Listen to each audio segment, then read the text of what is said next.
Hi, my name is Emaan, and I am the founder of Kedish, a feminine and intimate wellness brand. Awesome. Thank you so much. All right, Iman, welcome to the show. So I thought that we could start at a really practical level and at this level of product development. So, this idea of creating products that your customers will love, creating products that will fly off the shelves. This is something that is a zone of genius for you. You started in supply management at Sephora, but really wanted to move into that area of product development. What is it about product development that has you so passionate? Oh man, I think I've been a lifelong product junkie.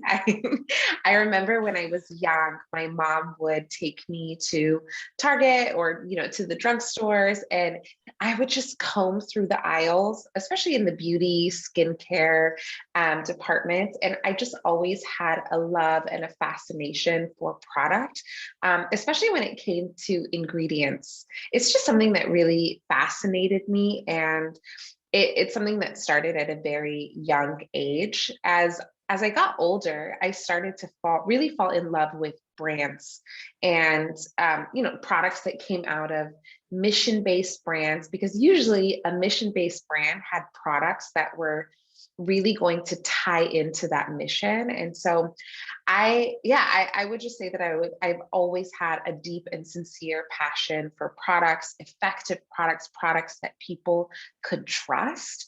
And that's something that really fueled my interest. So when I was working for Sephora, I was very much in supply chain, and a little removed from the product development and product process of beauty. And when I made the shift to Huda Beauty, I remember when I was applying for the job, I was really trying to sell myself as like, oh, I'll be like in operations or maybe in trade marketing. And she was like, no, product, or when I say she, I mean Huda Katan. She said, absolutely not. You love product, you have a passion for it, and I can teach you the process of creating it, but it's really hard to find people that really know and love product. And so, yeah, she offered me a job as a product development manager, and I went in completely blind. But it was really on the job training and experience and working closely with Huda to create products for her brand that really taught me everything about the process of product development. Beautiful. So, our listeners will totally be clear about who Sephora is, but they might not be as familiar with Huda Beauty and Huda Katan. Can you tell us a little bit about her? And because this relationship has actually been really important in the development of where you are today, based on my research. I Right. might not be. Yeah. Can you share a little bit about who she is to give our listeners some background? And then we'll get into like that sort of relationship, the impact on your career as a founder. Yeah, of course. So Huda Katan is the founder and the CEO of a global beauty brand, a makeup brand called Huda Beauty. She launched the brand about 7 years ago, I believe. But she was a well-known. She was actually like one of the first YouTubers and beauty influencers out of the Middle East region. She was born and raised in the States and moved to the Middle East in her adult years. And yeah, she picked up quite the following, and just created this community around beauty. And she used to do incredible tutorials and DIYs, and she used to cover, other brands and talk about product. And that's really how she created her following. She's a trained makeup artist, and she launched her makeup brand about 7 years ago. And she started with lashes. And for a couple of years, that's what she focused on, was lashes. And I believe it was 6 years ago, she launched makeup as a part of her line as well. So she started with lashes, she launched makeup. And yeah, when it came to Huda, she's someone that I followed for quite some time. I myself being an Arab American, when I started following her, I really saw myself in her. There was no one really in the YouTube space, the social media space that I felt like I could relate to. And then when she hopped onto the scene, it was like, wow, I look like her. I could see myself in her. She knows my culture, and I used to love her tutorials, and she was all things beauty. And I just yeah I was such a fan.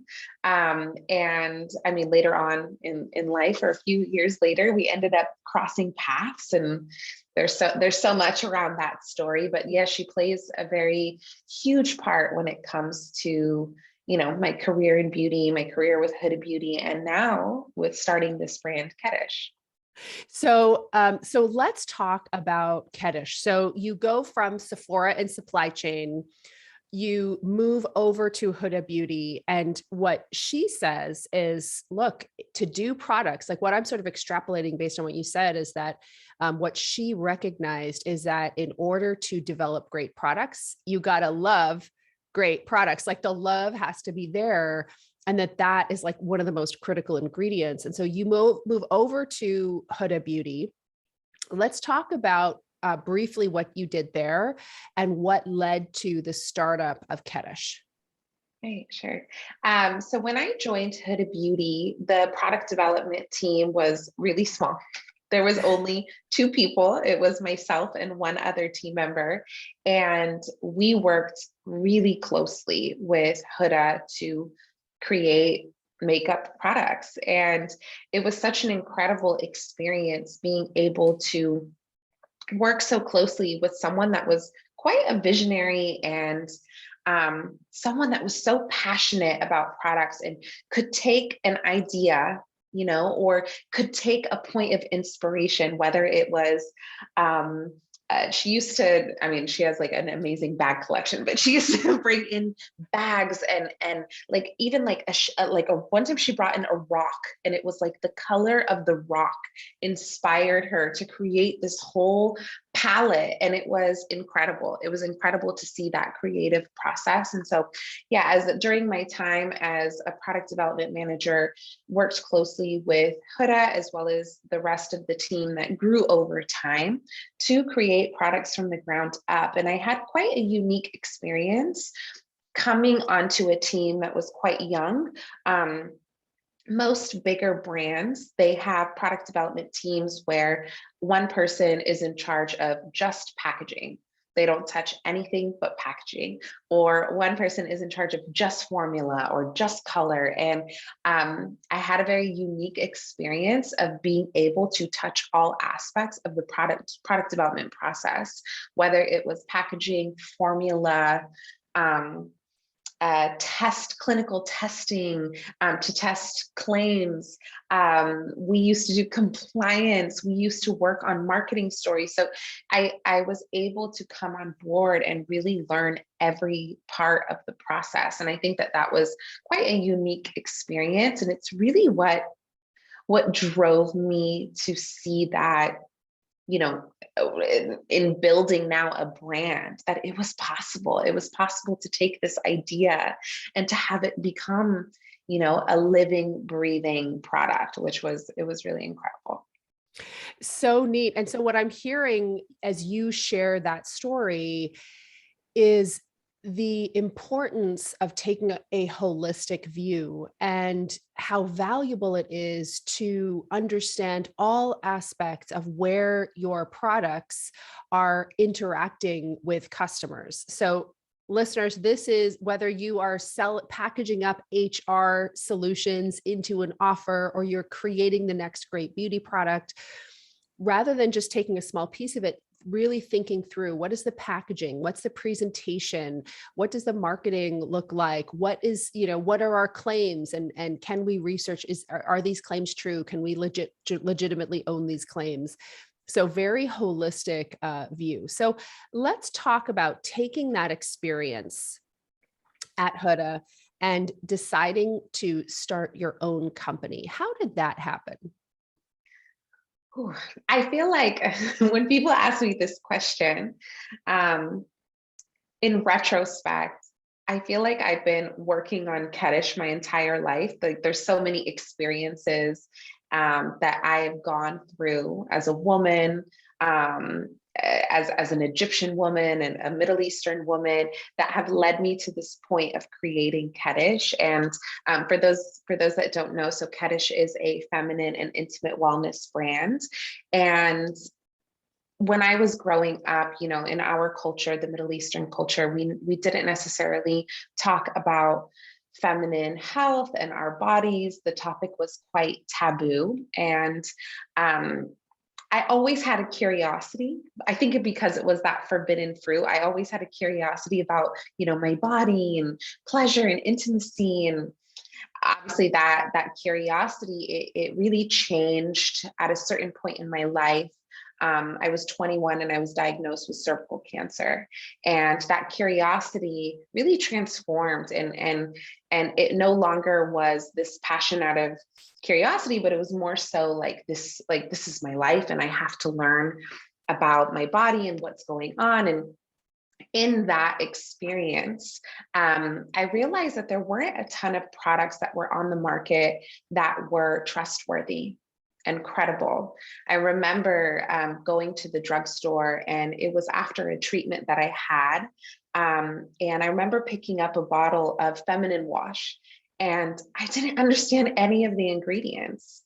And it really shocked me. And it just made me feel like we were doing a disservice to women. And along with the ingredient list, I just remember feeling embarrassed and ashamed with even taking this product to the register. And I just wanted to create a brand that provided products that were not only credible and trustworthy, but also bold and empowering and something special, something that women felt good purchasing. And so that's ultimately what led me to create Kedish. And I really wanted to create a brand with products that I wish I had when I was going through my feminine health journey. Yeah, that's what's led me to create it. This idea of speaking the unspoken, of addressing all of these ridiculous taboos that we have around women's health, women's sexual health, feminine products is so important and powerful. Earlier this year, I was going for a hike with a couple of friends, and one of them is a childhood friend. We've been friends since we were 4 years old. She's an OBGYN. She delivered one of my sons, and we were talking about our love of taking hot baths. And I was sharing with her all about the bath soaks and bath bombs and all of this. And she said, well, you know that a lot of them are not good for vaginal health. And I was like, what are you talking about? And of course, it made so much sense. It was obvious, but it was this thing that we never think about, that your brand is really tackling head on, this idea that we don't talk about women's health. And that gets us back to the idea of mission. So off the top, you talked about the importance of mission. And, when you were a girl connecting with products, you also started to pay close attention to brands. Kedish, for those of you who haven't checked it out, go check it out, kedish.com, I believe. And one of my favorite things about your website is the open letter to women. Mm-hmm. So I would love for you to share a little bit about why it's so important for a brand to have a social mission, because not all do, but from your perspective, what is it about it that makes a social mission enhance a brand? I think what I've learned in building this brand is that the world is changing. Consumers are changing. They want to feel a connection to the products that they are purchasing. I remember years ago, products like Nivea, not to call out Nivea, I still use Nivea, but there are products that have existed for years and years and years, and you don't know who's making them and what ingredients are going into them. And I think the way we as consumers shop, it's different now. We want to feel a connection. We see money leaving our wallets and purchasing something, and we want to feel like what we are giving and what we are getting in exchange or in return is something of value.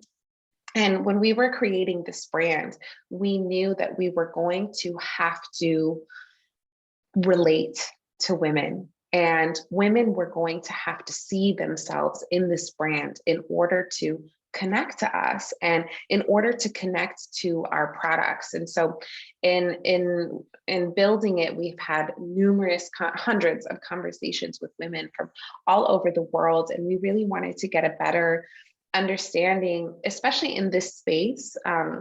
It's quite untapped. We are based in the Middle East. So it's, to launch a taboo brand out of the Middle East, we knew that we were going to have to talk to the people in our community and understand, what is their experience with feminine wellness and feminine hygiene, and what has their education look like?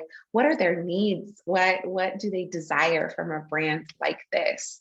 And that's really helped to shape our mission. It's helped to really shape the way in which we speak to our community, as well as shape, the way that we develop and create products for the brand too. It's all so intertwined. But what was really important to us was to be able to hear directly from the women that we would be speaking to and weave that in all throughout the brand. So I love this point and would like to stay on it for a moment, because so many brands and companies and founders will say, we're talking to our customers. What does that look like practically? So even for you as the founder, what does it mean for you to talk to customers? What is your interaction on a week by week basis with customers? This is a really important point that I want to dive into. It's honestly for me, and I feel very fortunate that we're still quite small and we're building, and that I still have the time. But even as we grow, I want to make time for this. But I connect directly with our community every day. So if someone DMs or writes a caption on our Kedish social, it's me responding. And it was really important for me to take that role as the founder, especially in these beginning stages. I feel like it's so important to connect directly to your community and to hear what they're saying and to hear what they're asking for, and for them to feel like they have a connection with the brand and brand founder. It really just helps to heighten that experience and to help solidify the connection that, a potential consumer or a person in our community has with the brand. So for me, I have direct contact through our social media.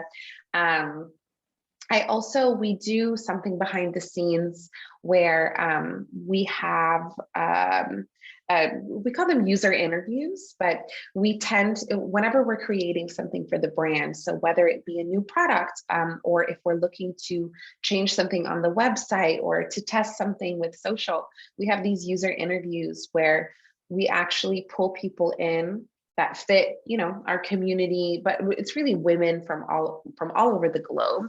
We have one-on-one conversations with them where we show them our product or our website or whatever it is that we want to test, and we have a real conversation with them, and we get their honest feedback. And I love it because it's a way for me to learn from women that are going to be, the end user or the people that we are speaking to. And I get to have their input, and they get to see their input change things, which is, I think it's really exciting. So there's a lot of different ways that we try to communicate. But for me as a founder, it's really important to have that one-on-one interaction with my community.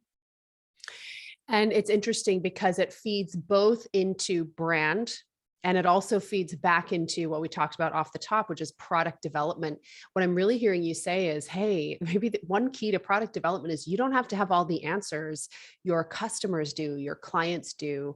And through that habit of regular connection that really allows you to forge that relationship, to develop that kind of belly to belly gut instinct for what matters to them, what they want, what they're looking for, what they didn't know they want, but they really do, so that's Yeah. fascinating. That's fascinating to me. So I would love to explore something else, which, when I think about Kedish and the success that you've had as a brand, how unique it is in the marketplace, how gorgeously positioned, the brand and the products are. One of the things that's so clear is that this is a company who understands its customers and who really knows how to market and sell to women.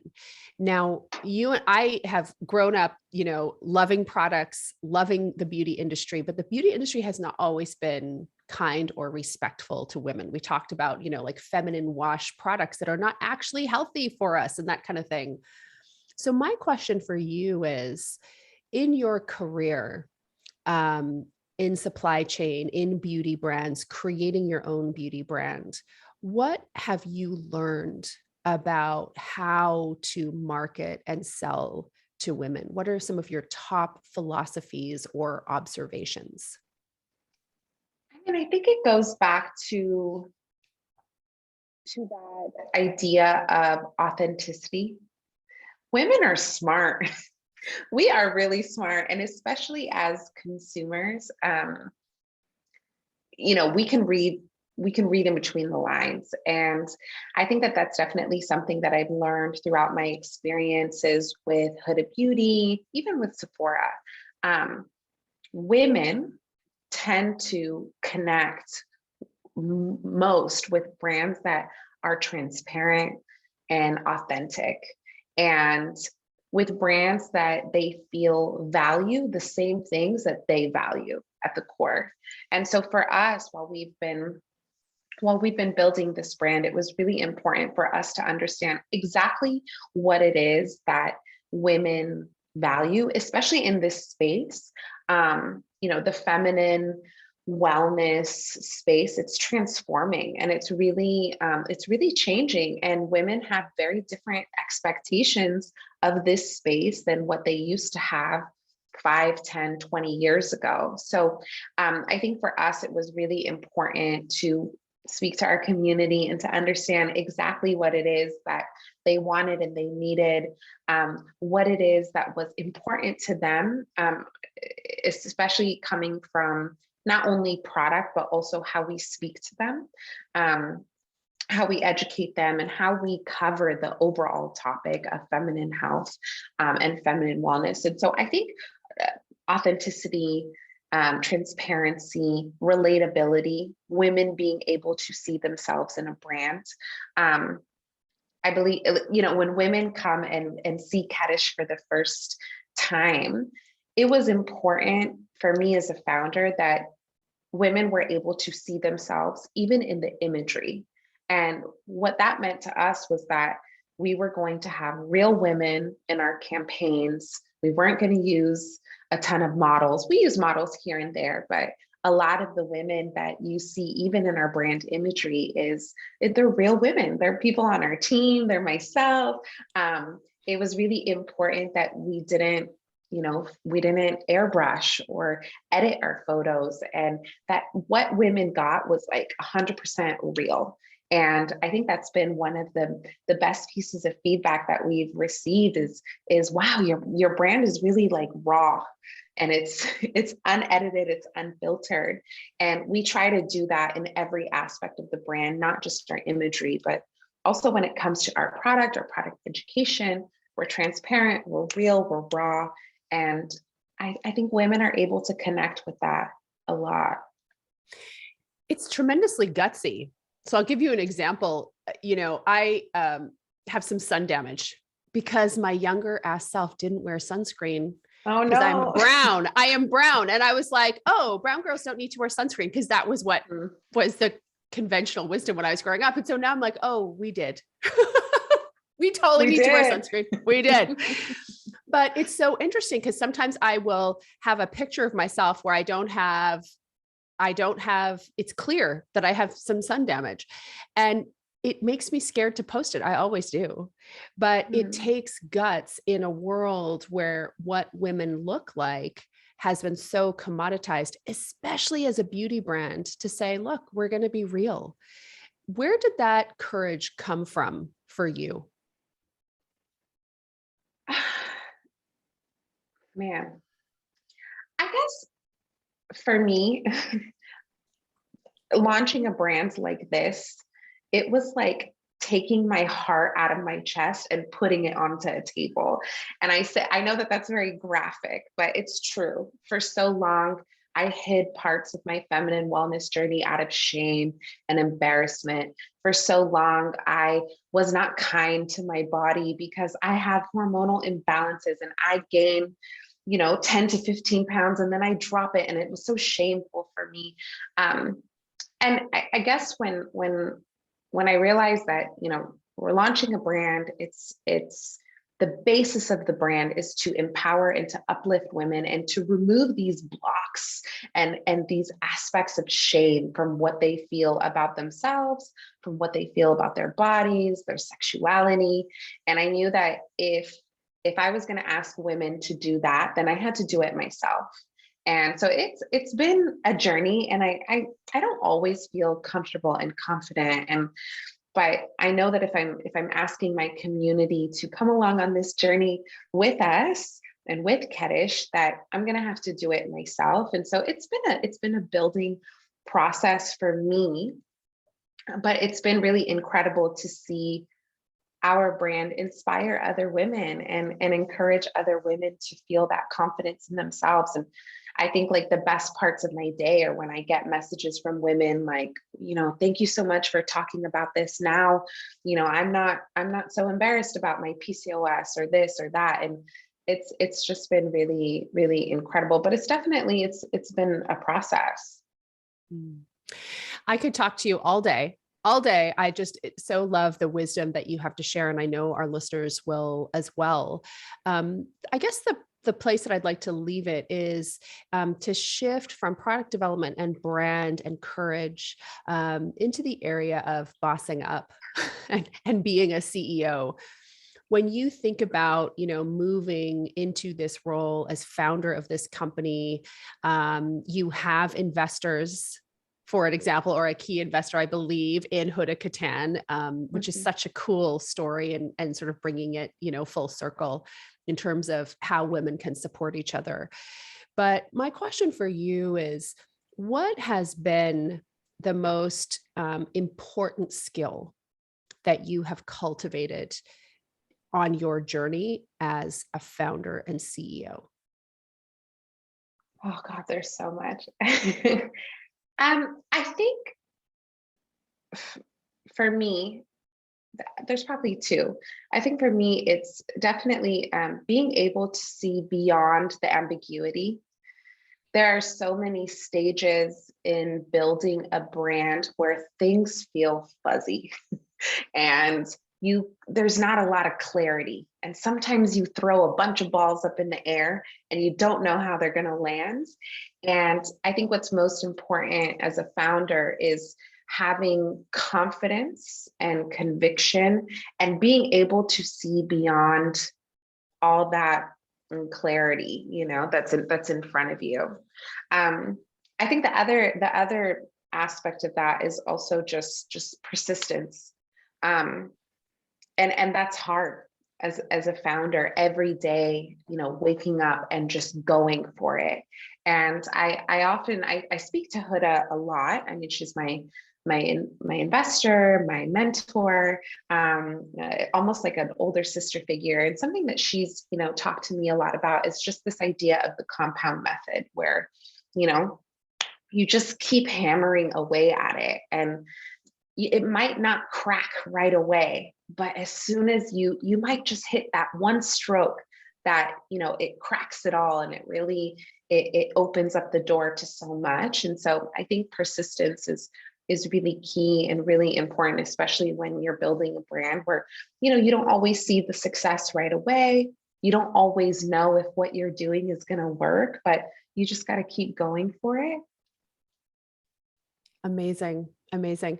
It's been such a pleasure to connect with you. Okay. So before we wrap up, I would love for you, and I know to ask you like, which is your favorite kiddish product is a little bit like asking like, who's your favorite kid? Right. You're like, not fair. But can you share a little bit, like for people who are new to the brand, what are some of your, like, what would you say are some of your sort of most popular products? So go check out the brand, but what have been some of the big hits or the most popular products that you have in the line that people can check out and maybe start with? Yeah. So we're just launched onto the scene about 6 months ago, and we've only launched two products thus far. So actually my favorite product hasn't even launched yet. And I know that's like, ooh, it's such a tease. I know. We're like, wait, yeah. But it's just indication that we have a lot of exciting things to come. I would say that the two first products, they're very different, but one that is really near and dear to my heart is the potion. We just launched it. It's a soothing body oil. And what I love about it is that it has a very true feminine wellness focus. So it is a all natural soothing body oil that women can use throughout their period to help naturally curb period pains. And it's an all natural formula that's just packed with essential oils and botanicals. And it really helps to soothe and ease any period discomfort. And I love it because you can use it for that. That is like the main purpose, but I use it every day as almost like as a calming ritual. So every night before I go to bed, I rub a little bit on my temples, the back of my neck. I even dot a little on my nose, and it's just so calming and soothing. And it just is that moment that I take for myself every day to kind of pour back into myself and to have like an all natural product that helps me do that. I really love it. And so far the feedback has been incredible. Women love it. They take it everywhere. Like all the girls in the office walk around with it in their purse. And it's definitely one of my favorites of the products that has come out so far. Beautiful. Awesome. So go check that out, folks. Emaan, it was so wonderful to connect with you today. Thank you so much for sharing your wisdom with our community. Thank you. Thank you so much for having me. I really, really appreciate it.